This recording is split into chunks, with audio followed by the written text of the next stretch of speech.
स्वागत है। मैं श्रवण कुमार तिवारी। जैसा कि मेरे चैनल पर प्रतिदिन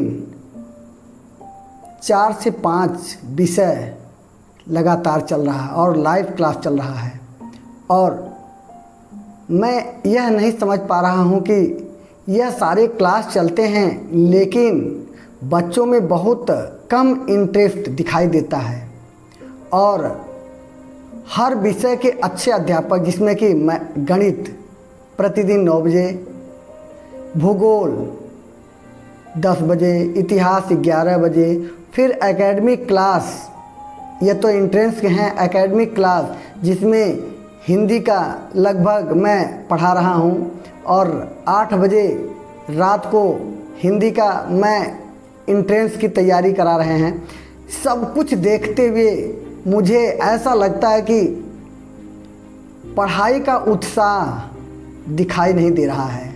और मैं आप लोगों को यह बताना चाह रहा हूँ कि यह शिक्षा किस लिए, इसका उद्देश्य क्या है, और हम पढ़ाई से संबंधित क्यों विचार करते हैं, पढ़ने के पीछे क्यों सोचते हैं।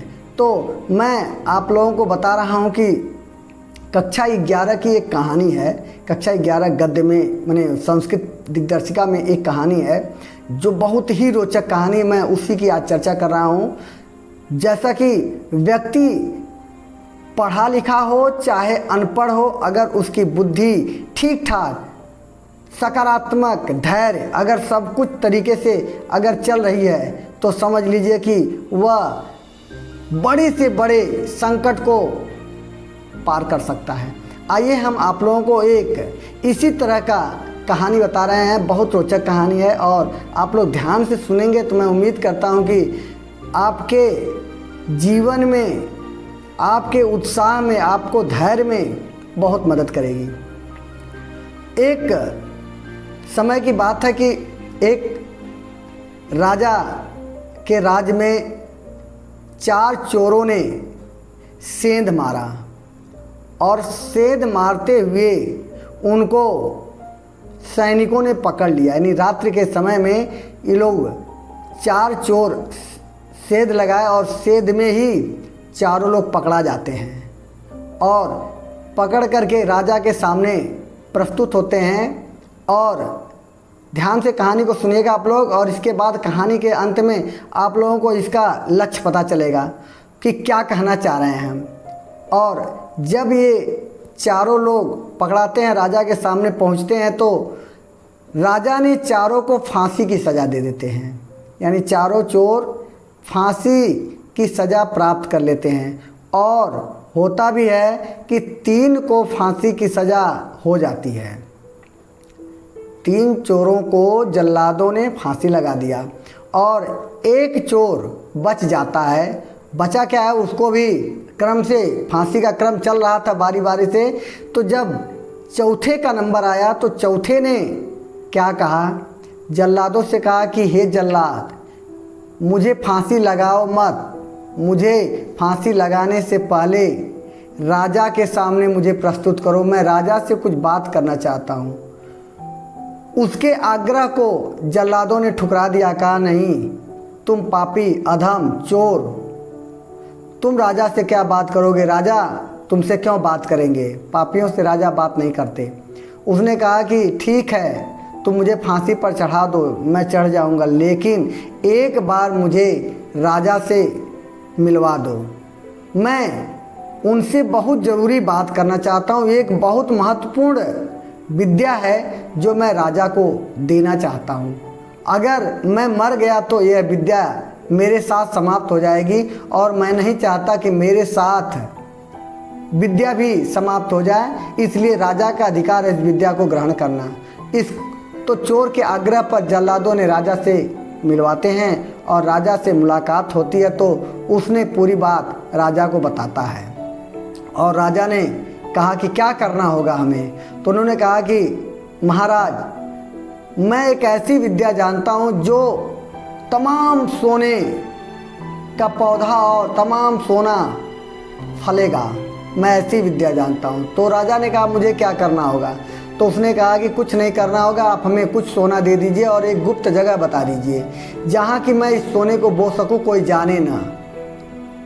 तो राजा ने सारा कुछ व्यवस्था उपलब्ध करा दिया और उस चोर ने सारा कुछ काम कंप्लीट कर लिया। क्या कर लिया उसने?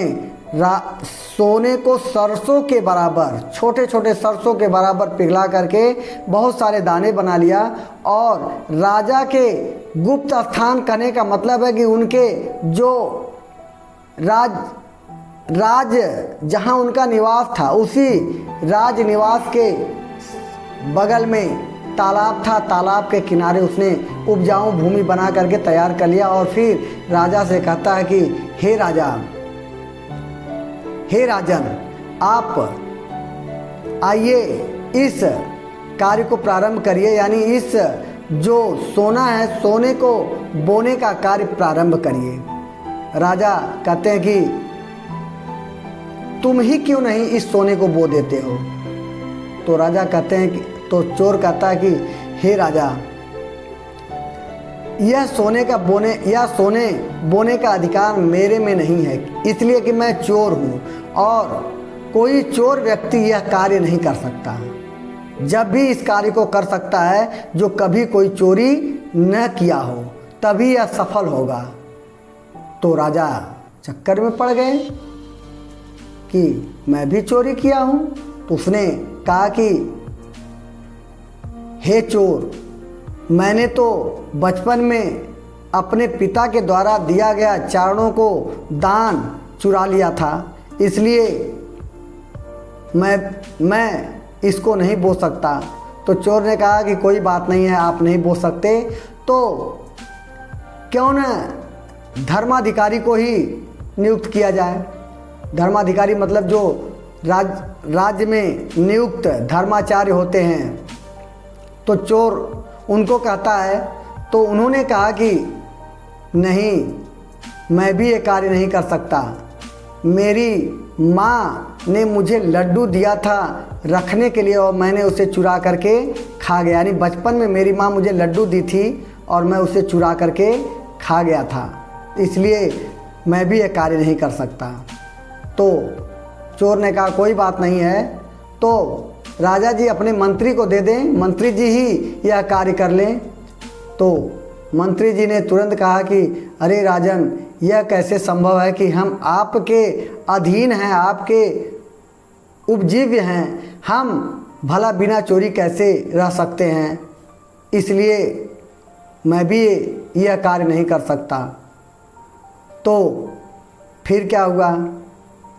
फिर चोर ने कहा कि ओ, तो पूरा राज्यसभा, पूरे राज्य के सारे लोग चोर ही हैं, तो एक हम ही चोर को फांसी चढ़ेंगे, यानी एक हम ही चोर फांसी चढ़ेंगे, बाकी चोर आप लोग फांसी पर नहीं चढ़ेंगे, यानी क्या अलग अलग चोरी का अलग अलग प्रावधान है क्या? और इस प्रकार जितने भी सभासद थे सारे लोग ठठा के हंसने लगे और वह चोर बच जाता है। सोचिए यह कहानी के पीछे मेरा क्या उद्देश्य है। राजा बहुत खुश होते हैं और राजा के खुश होने से बहुत अच्छा लगता है और लोगों को कहे कि राजा ने कहा कि इसे मेरे पास रख दिया जाए, यह बहुत ही हास्यप्रद है और मेरे साथ ही रहेगा, मुझे हमेशा मनोरंजन करता रहेगा। तो सोचिए कि एक चोर व्यक्ति जो मूर्ख था, चोर था, लेकिन वह भी राजा का प्रिय हो गया।